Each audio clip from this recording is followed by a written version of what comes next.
महादेव की दया। एक कहानी मैंने सुनाई थी, फिर सुना देता हूँ, उसका भाग जाऊंगा। मच्छंदर नाथ का नाम सुना है आप लोग? इतिहास के पन्ने में वो आदमी हुआ है। कहा जाता है कि वो महादेव के शिष्य थे, शिव के शिष्य थे। शिव के शिष्य वो बने कैसे, इसकी कहानी सुन लीजिए आप लोग। वो पहले बौद्ध धर्म को मानते थे, धीरे धीरे बौद्ध धर्म से उनका मन हट गया। बौद्ध धर्म में बहुत ऊपर गए, उनका नाम बौद्ध धर्म में मिनपा था, लेकिन हट गया मन। तो साधु थे, ये ऐसे घूमते थे, उम्र कम थी। अमरकंटक एक जगह है मध्य प्रदेश, वहीं नर्मदा निकली है, नदी नर्मदा वहीं से निकली।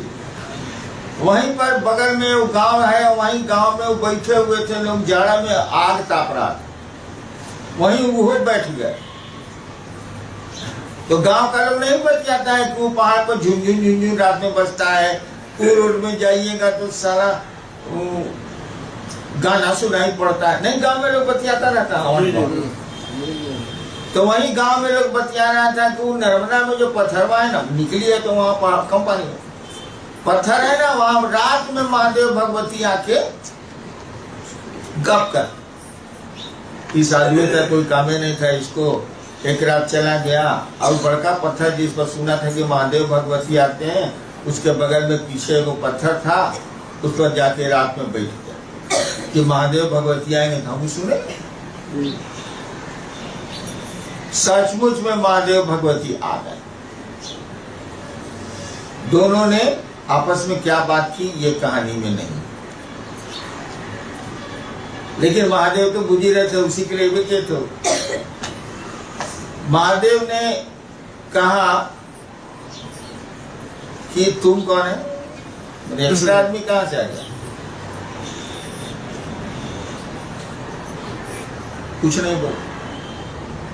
शिव ने कहा तुमने मुझको सुना है, तुमने मुझको सुना है, इसीलिए तू महान होगा, महान पथ का प्रवर्तक होगा, मेरे रास्ता दिखाने वाला, महान पथ का प्रवर्तक होगा। लेकिन तुमने मछली की तरह पानी में मुझको छुपकर सुना, लेकिन पहले तो वरदान दे दिया, लेकिन तुमने मछली की तरह पानी में मुझको छुपकर सुना है, इसीलिए तुम्हारा मन मछली की तरह चंचल हो।